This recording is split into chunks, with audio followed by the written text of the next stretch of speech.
By the time most kids my age were still trading baseball cards, I was secretly stringing beads into bracelets and twisting wire into shapes that felt like hidden spells. I was very young, and jewelry became my private language. A few years later, dresses joined the obsession. I couldn't stop sketching them in the margins of my notebooks, as if the lines were demanding to come alive. At first, only my closest friends wore my creations, but whispers have a way of spreading faster than fire. A girl begged for a bracelet, another for a necklace, and suddenly I was working late into the night, filling orders I never expected.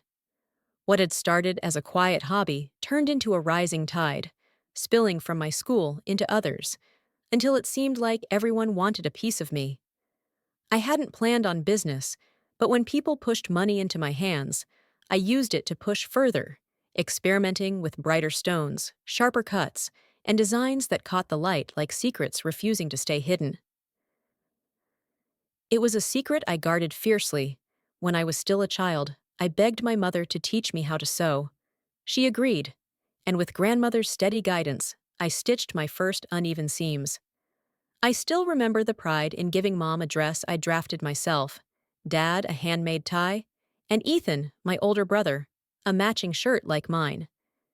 Years later, as I grew older, Grandma nudged me again toward designing skirts and dresses. This time, I wasn't fumbling. I had ideas, patterns, and the confidence to cut into fabric without hesitation.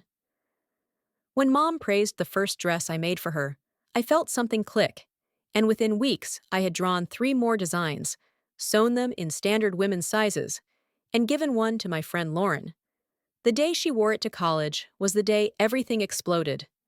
She told her friends where it came from, and suddenly, I wasn't just the kid who made jewelry. I was drowning in requests for dresses I didn't have time to finish. Back when I was younger, I didn't think about the impossibility of it all, but I kept working late nights, my hands sore, but my mind buzzing. Dad watched the money stack up in small but steady amounts and called me gifted. He and Mom even contacted our lawyer and set up a company. For safety, Dad insisted I use a different name, and Mom suggested something feminine, since my customers were mostly young women. After a moment's hesitation, I agreed. I chose Mia Harper, my own initials reshaped into something elegant and believable. The name felt like a costume, but one I could wear without question. With Ethan's help, I moved online. His logic was simple. If local demand was overwhelming, why not test the whole country? He built a web page, uploaded a few samples, and within days, orders started to pour in. I shipped jewelry and a handful of dresses, the only pieces light enough to send cheaply, and was shocked at how quickly the profits grew. Soon, the entire family was involved. Ethan helping with logistics, Mom and Grandma stitching seams, even Dad helping with simple tasks at the sewing machine, threading and cutting fabric. We became a strange, secret little workshop, driven by demand none of us had expected. Then, just as I was coming into adulthood, an email arrived that shifted everything. A potential buyer asked if I had more designs, and more unnervingly, whether I had photos of myself modeling them. Panic washed over me. I had never hired a model, never photographed anyone in my clothes. I reached out to customers, asking if they'd be willing, but every one of them refused. At that point, I had 4 dresses, 2 jumpers, skirts, and tops, but no way to show them. Over dinner, Ethan grinned and dropped the idea that froze me in place. Why not model them myself? You're the right size, he said casually. You've got shoulder-length hair, and you've never grown a beard. No one would ever know. The table went silent. Then Mom's eyes lit up like a spark. It's perfect, she said warmly, as if she'd been waiting for this moment. Dad nodded, Ethan smirked, and suddenly everyone was looking at me like I had no choice at all. Think of it, Mom continued, her voice soft but insistent. No expensive models, no strangers, just us. We'll fix your hair, add a little makeup, and you'll look beautiful. No one will suspect a thing. I tried to argue, my voice cracking between excuses, but Mom cut me off with a smile that brooked no refusal. Beautiful, she repeated, as if the word were a spell. You'll look just beautiful. From that moment, the decision was made, though not by me. I spent the next few days pretending it wasn't happening, but Saturday came anyway. At dawn, Mom shook me awake, her arms already full of brushes, fabrics, and determination. I didn't have a beard to hide, so the illusion came down to hips, bust, and polish. She began simply handing me a pair of panties. I balked, but one sharp look silenced me. When Mom pointed her finger, resistance was pointless. A padded brief followed, with a folded towel tucked inside to build curves I didn't naturally have. Pantyhose slid over it all, snug and unfamiliar, and I hated to admit even to myself that they felt strangely good as they clung to my legs. After that, Mom went straight to work on my hair. She dampened it, set a few rollers, snapped them free, then coaxed the curls with her iron, spraying and pinning until the shape softened into something unmistakably feminine. Barrettes glinted as she fastened the sides back, and in less than half an hour, my own reflection felt like a stranger's. What stunned me most was how little effort it seemed to take, like my hair had been waiting all along to do exactly that. Makeup followed, though not the heavy-handed kind I expected. Just powder, a trace of blush, a careful line of eyeliner, and a red gloss that made my lips look fuller than I'd ever seen. Then came a slip, a new bra stuffed with nylons, and finally, one of my own dresses, a red and green checkered mini with a squared neckline, the sort of retro piece that might have been pulled from the 70s. Mom added red shoes and a floppy hat to finish the look. When she announced I was ready, I turned to the mirror and nearly fell over. The person staring back wasn't just passable, it was good. Mom grinned, calling me cute, and before I could protest, Dad had his camera in hand. What followed was hours of posing. Every creation I had made went through its own session. The dresses, the jumpers, the skirts and tops. Dad posed me 10 different ways for each outfit, and since most of my tops left my stomach bare, I felt exposed in ways I hadn't expected. By the time we finished, it was long past lunch, and I was desperate to change. But Mom wasn't done. With a mysterious smile, she pulled a new dress from the closet, white with blue piping, lace at the straps and hem, a bodice that hugged the chest before spilling into a flared skirt. "Try this one, Mia," she urged, using my alias with deliberate sweetness. Groaning, I obeyed, slipping it on while she handed me low white heels. When I saw myself again, words failed. I didn't just look cute, I looked convincing. Mom took my hand and led me back to the living room. Ethan's jaw dropped, and then he laughed, clapping his hands together. "Finally!" he exclaimed. "I always wanted a sister, now I've got one." Dad's smile was quieter, but no less approving. He hugged me without hesitation. My protests caught in my throat as Ethan immediately began downloading the photos, clicking through them one by one. Together, we narrowed hundreds of shots down to just 2 per outfit. Within hours, Ethan had updated the website, and for a while, I forgot entirely how I was dressed, lost in the rush of design, layout, and planning. By late afternoon, Mom announced we were going out to dinner. I automatically headed toward my room to change, but she pressed a purse and a tube of lipstick into my hands instead. "You're fine as you are," she said firmly. A part of me wanted to collapse under the weight of that, but another part, quieter, harder to admit, was curious. She fussed with my curls, watched as I carefully reapplied my lipstick, then dusted me with perfume. Stepping out of the house felt like walking onto a stage. At the restaurant, no one stared. No one laughed. I sat stiff at first, knees glued together under Mom's constant reminders. But eventually I found myself easing into the role. The fabric was lighter, the air on my skin different, the heels clicking against the floor sharper than anything I'd worn before. And though I wouldn't have said it out loud, I wasn't miserable. I might even have enjoyed it. When we returned home, Ethan checked the site's order page, and my heart nearly stopped 80 new orders in a single evening. Everything sold, but the dresses were leading. There was no chance I could keep up, but Mom immediately announced reinforcements. Grandma and my two aunts would join in. That night, I stayed in the dress until bed, returning to myself only the next morning. From then on, the house hummed with the sound of sewing machines, every free hand busy. Even so, Ethan's pile of orders outpaced us all. That was when Dad stepped in with his practicality.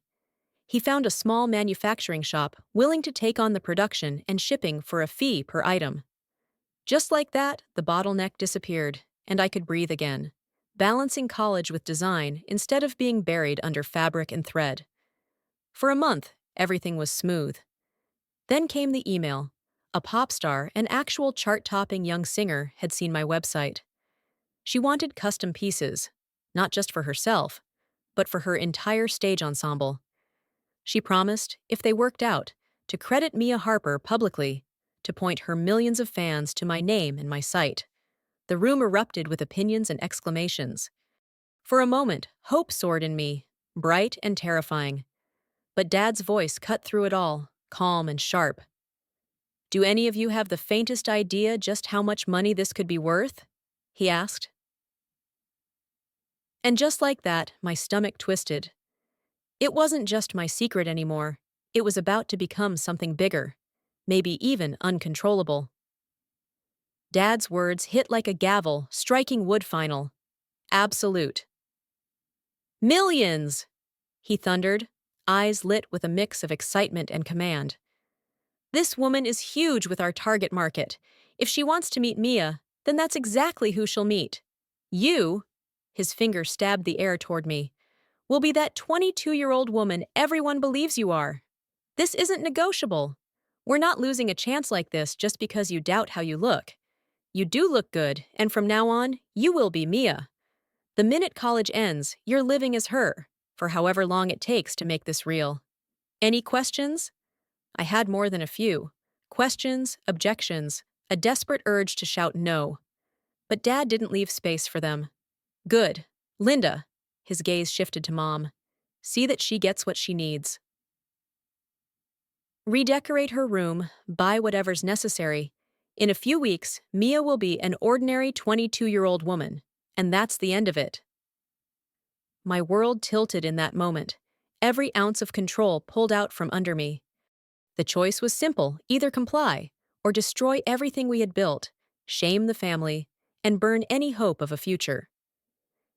Ethan had been right. My size made me the perfect candidate. At 5'1", 108 pounds, brown hair brushing my shoulders, and blue eyes too soft for my own liking. I was smaller than most boys, and barely larger than the girls around me. That had always gnawed at me in college, making me feel inadequate, but now it was being twisted into justification. I looked from Mom to Dad to Ethan, my chest tightening. "Nobody can ever know," I whispered. "Promise me." Mom's smile was calm, assured. "Nobody will, honey. Honestly, based on how you looked the other day, even your closest friends would second-guess themselves." "Saturday morning," she continued. "We'll get you dressed and do some shopping. There are essentials we need if this is going to work. We'll all pitch in redecorating your room. In 10 days' time, Mia will live here, and no one will ever suspect." Those 10 days stretched forever.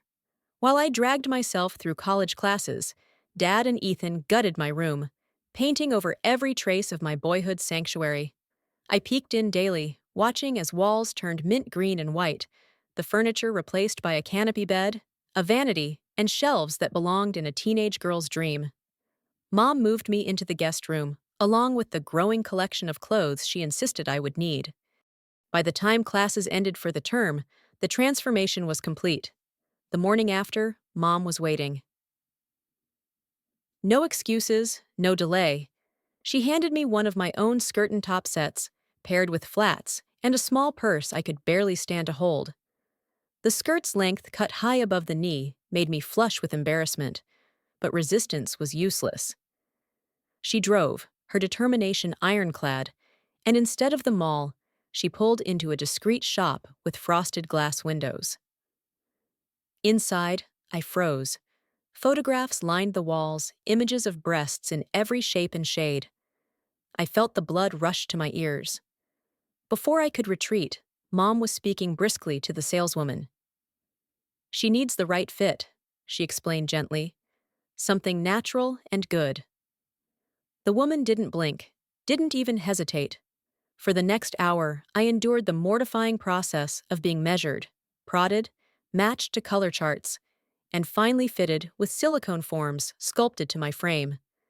When the bra was fastened again and I turned to the mirror, my stomach dropped. A chest stared back at me, a delicate bustline that looked as if it had always been there. They weren't just props. They were warm against my skin, heavy with every step, so realistic it unsettled me. Mom's satisfaction only deepened as she watched me squirm. "You'll get used to them in a few days," she said gently, "just like every woman does." But I wasn't a woman, not really. Yet the reflection staring back argued otherwise slim legs, soft face, a fragile figure. No trace of the boy remained, and the sight left me half depressed, half hypnotized. From there, Mom launched into her list. Lingerie first, bras and panties, slips and nightgowns. 32A, the clerk said, as if branding me. Then junior's clothing, skirts and blouses, dresses and shorts, even a tailored suit and a swimsuit I didn't dare picture myself wearing.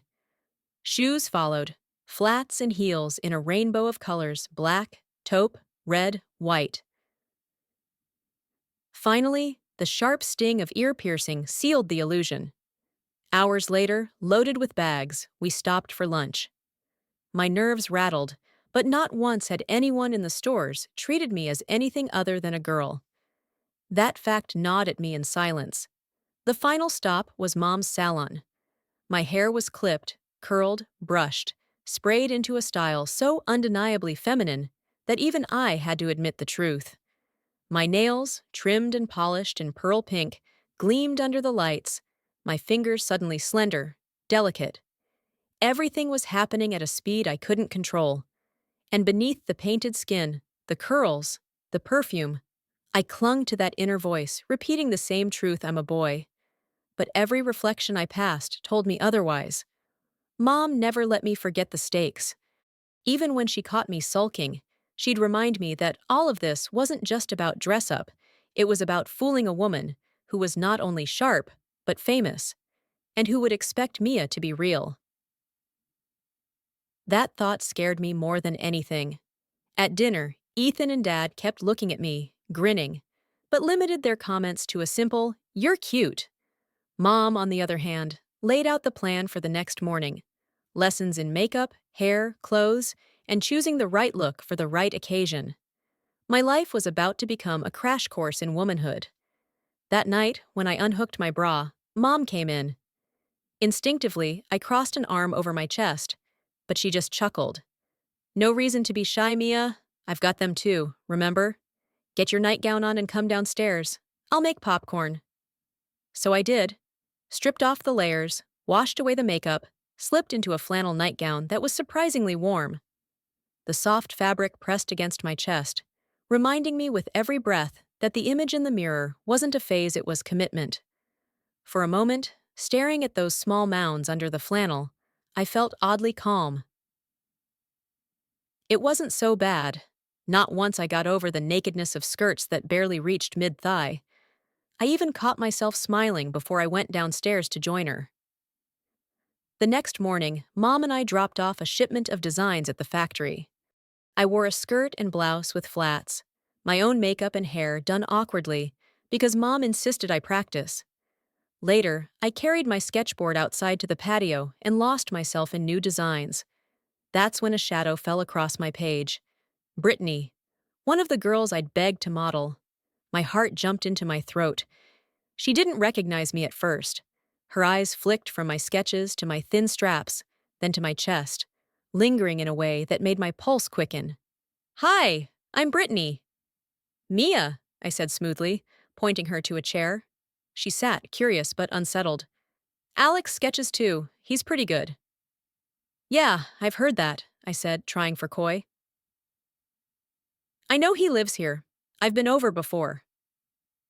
He's not around right now. Her gaze narrowed, moving between my face and my chest.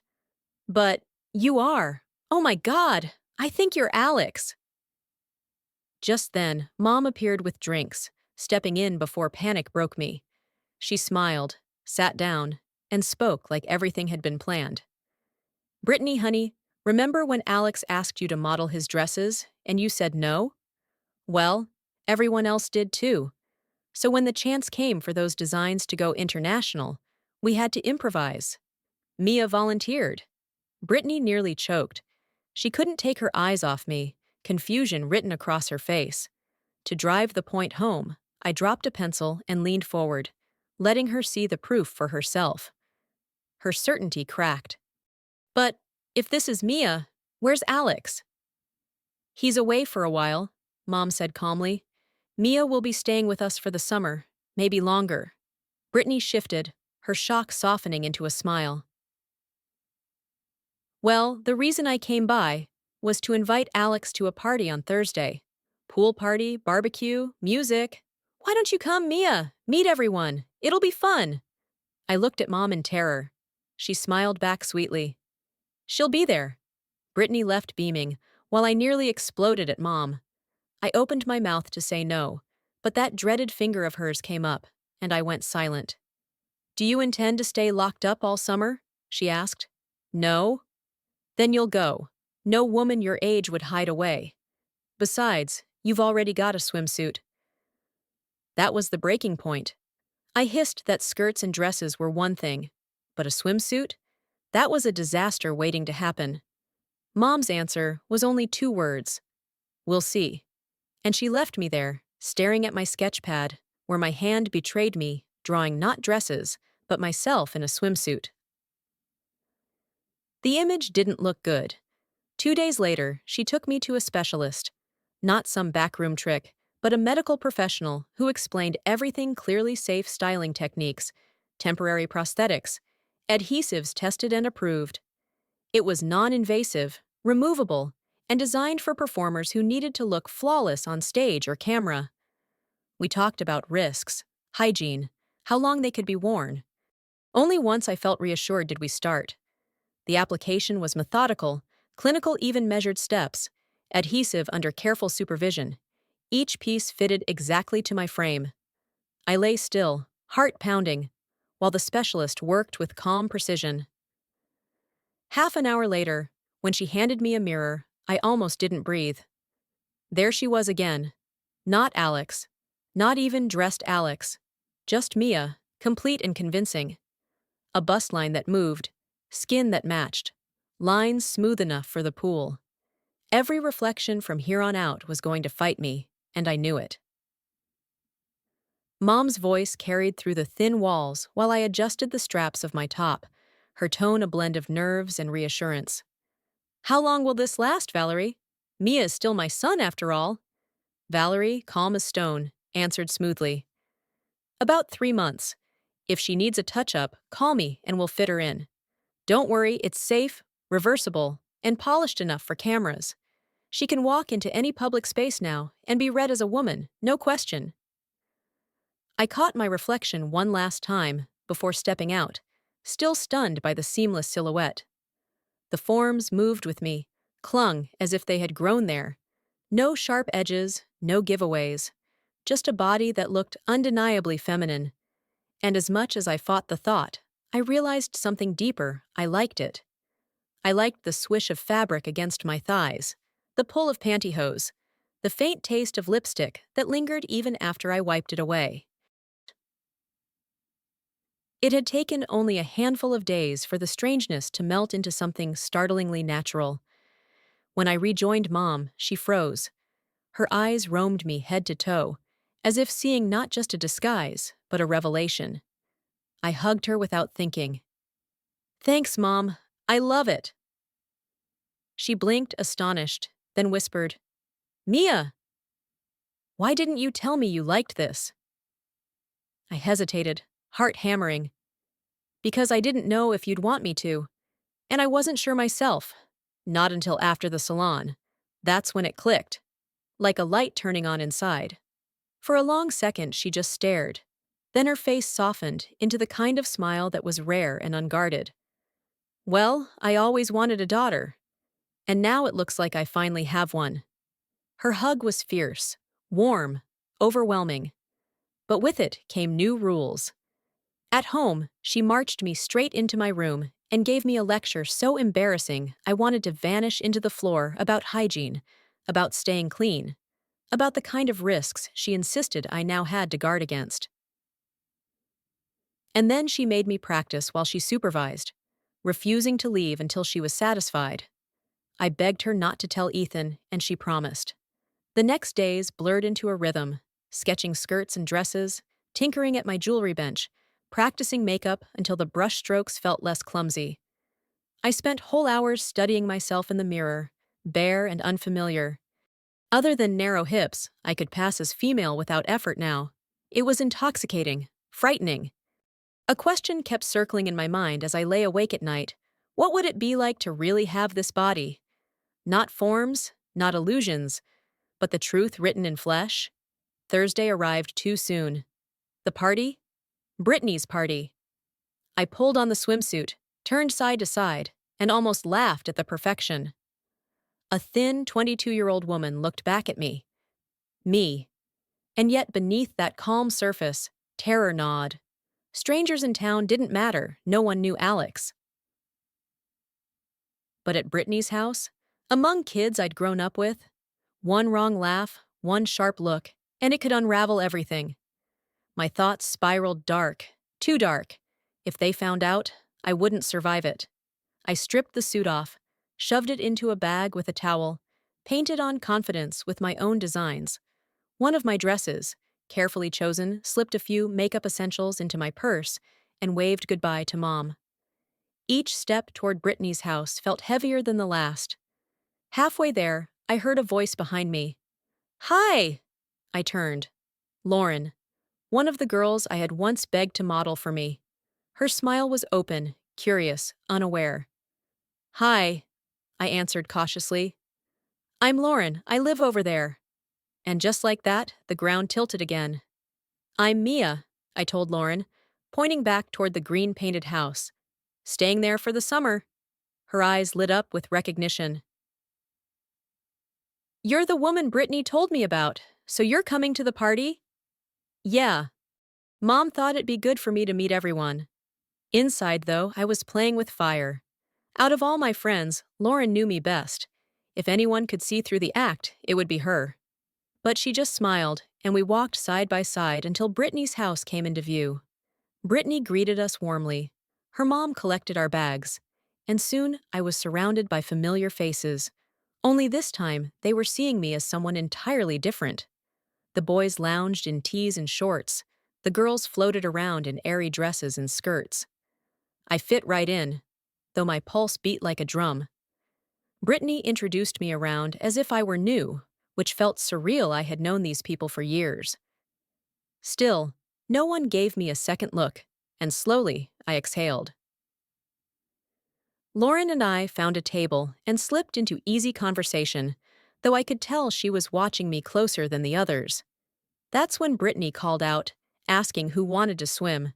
The guys headed to the basement. The girls, myself included, filed upstairs. This was it, the ultimate test.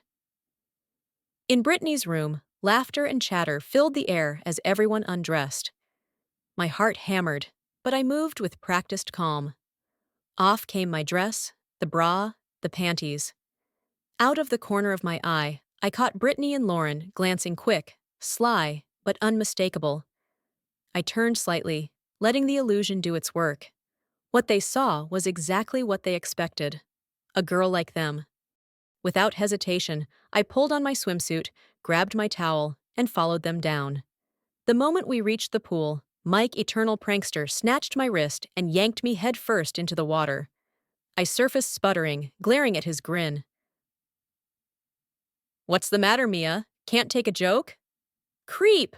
I shot back, swimming to the far end. Chloe slid up beside me, smirking. You know, she whispered, I heard Mike's got the hots for you. My stomach twisted. Wearing dresses was one thing. The idea of having a boyfriend was something else entirely.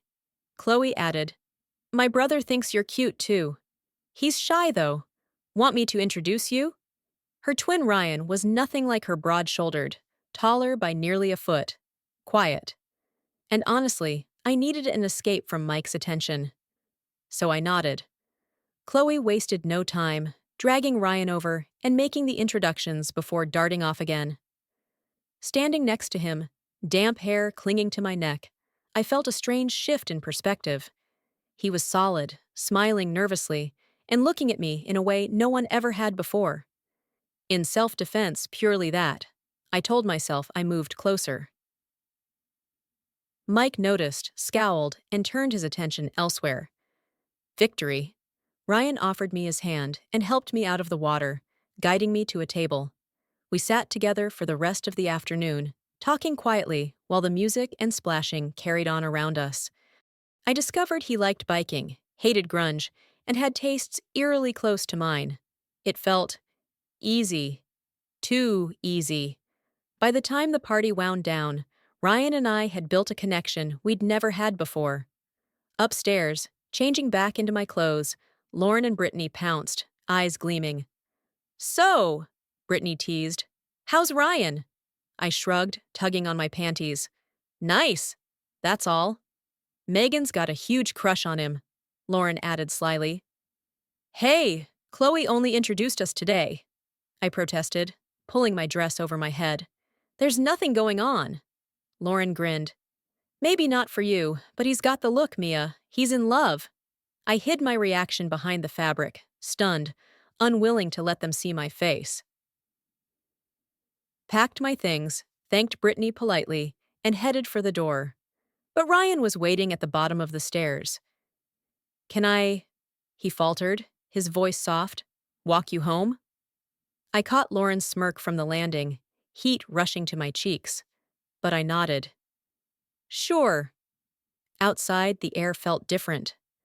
Ryan fell into step beside me, silent for a while. Then, without warning, he took my hand. The warmth of it startled me more than any prank ever could. In that moment, I became vividly aware of something new. The weight of being seen, not as Alex, but as Mia, and the quiet, magnetic effect a woman can have on a boy.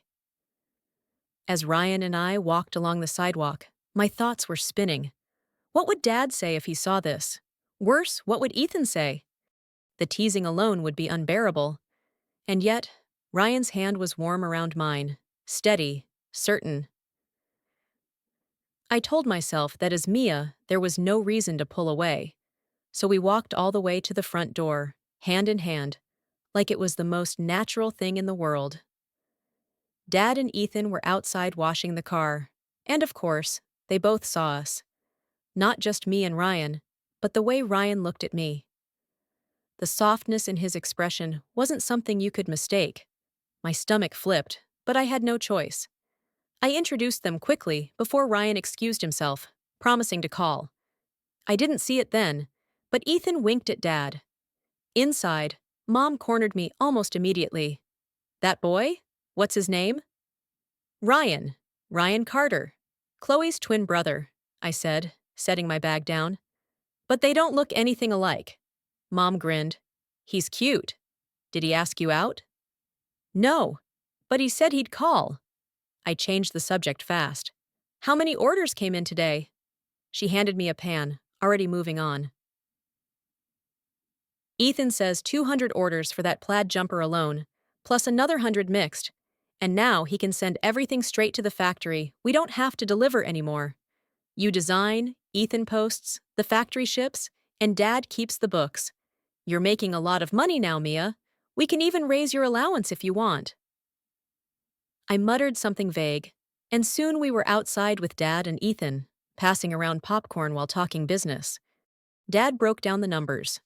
3.12 profit on every item after factory costs. The orders were backing up. He suggested releasing 3 more designs and getting photos as soon as possible. I agreed, though the idea of posing again made me twitch with nerves.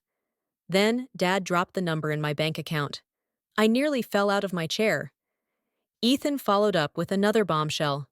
The local paper wanted to do an article about me. Mom and Dad promised to set the ground rules if we agreed, but I was speechless. I had gone from a skinny, geeky kid with a sketchpad to a young woman with money in the bank, a name people were whispering about, and maybe even a boyfriend. The weight of it hit me all at once. Tears burned my eyes and spilled before I could stop them. I'd never cried like that before. Mom noticed immediately, grabbed my hand, and rushed me upstairs. By the time I collapsed on my bed, I was sobbing so hard I could barely breathe. Everything I thought I knew about myself was cracking. I wasn't some macho teenager. I never had been. And now, I'd let a boy hold my hand and liked it. Ryan was tall, strong, and sure of himself. Beside him, I wasn't Alex anymore. I was Mia, beautiful, not handsome, and that terrified me. Mom stroked my back, patient, waiting until the sobs softened. Then came the words I hadn't been able to say out loud.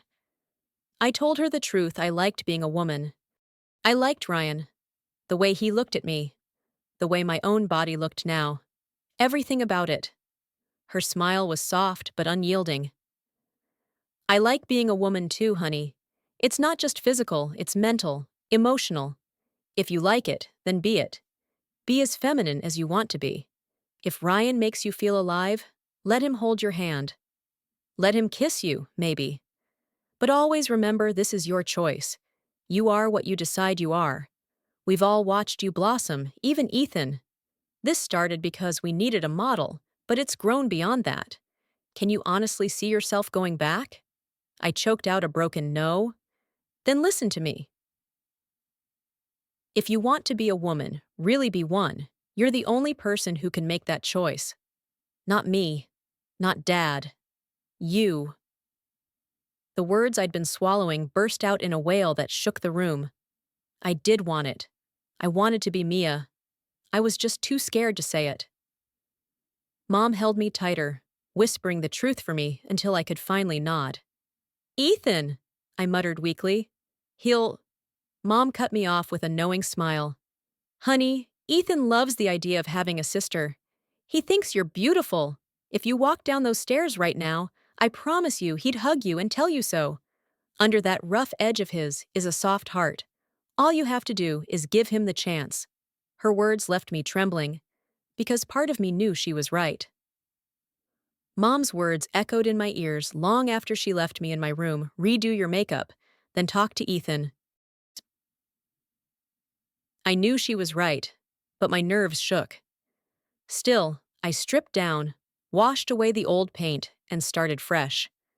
A light dusting of powder, a touch of blush, a soft red lipstick that gave me just enough color.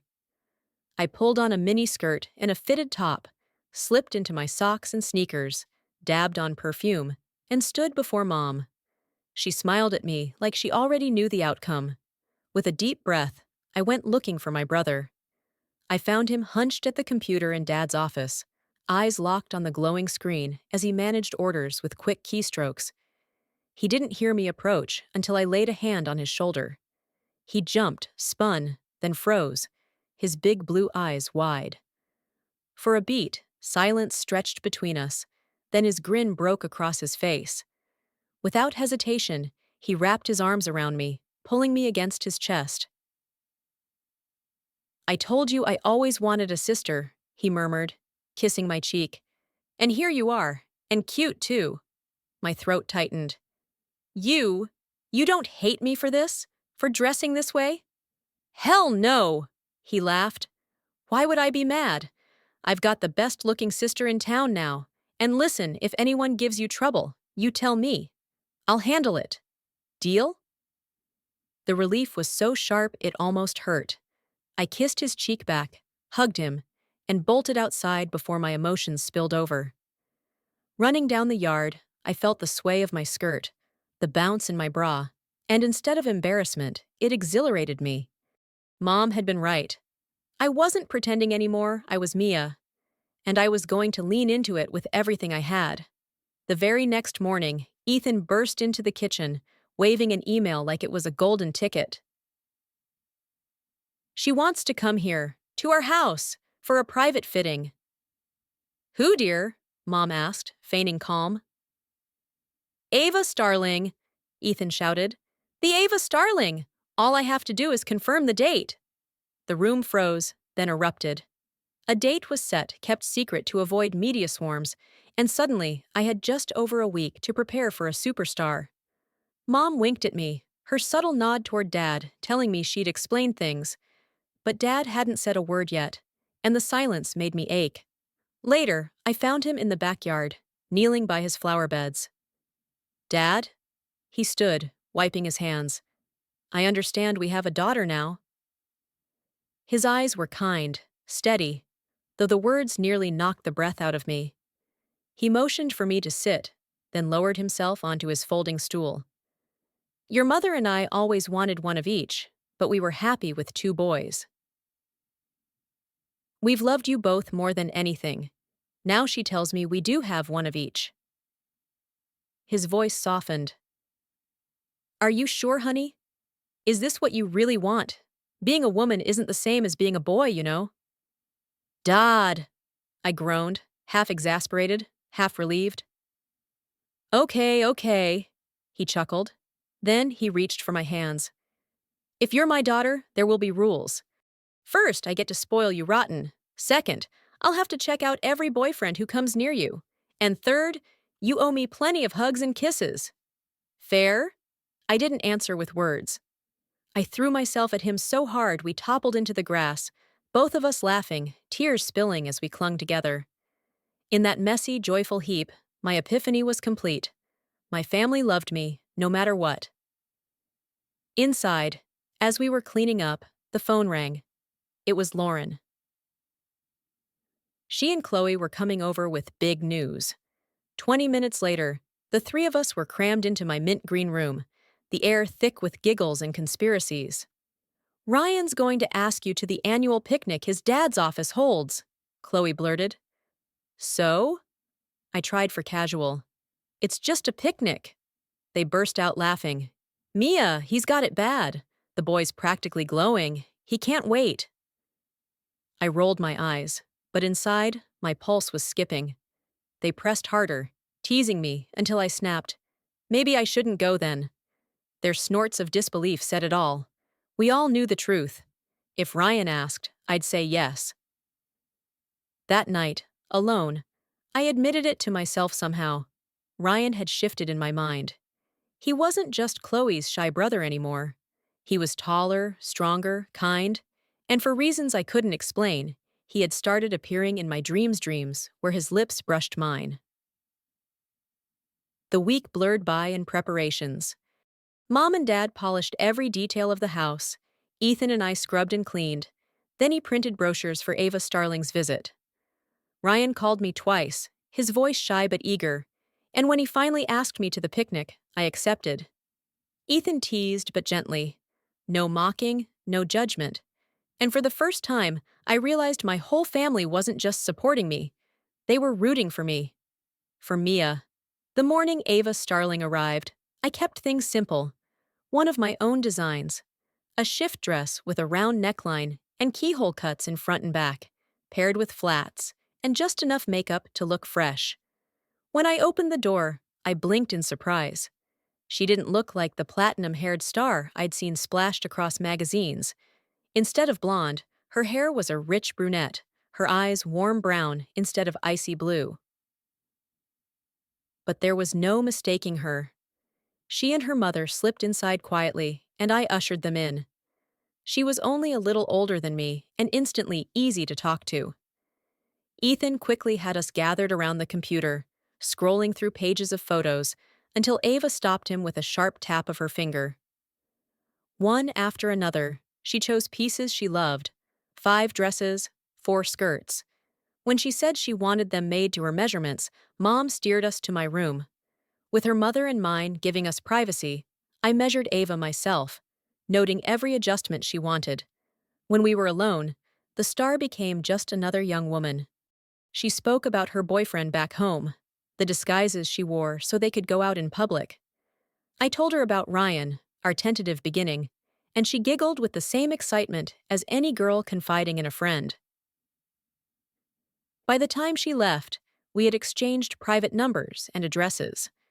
I promised her that I'd make the pieces myself, not send them to the factory.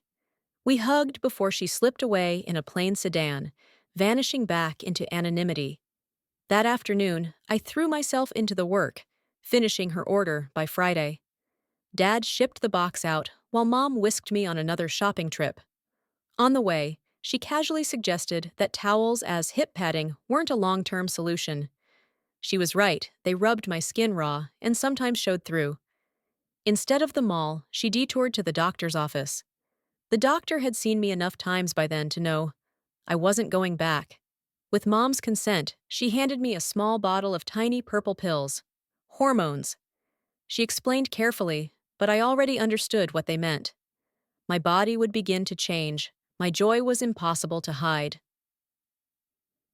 We celebrated with shopping new shorts, tops, shoes, and a trip to the salon.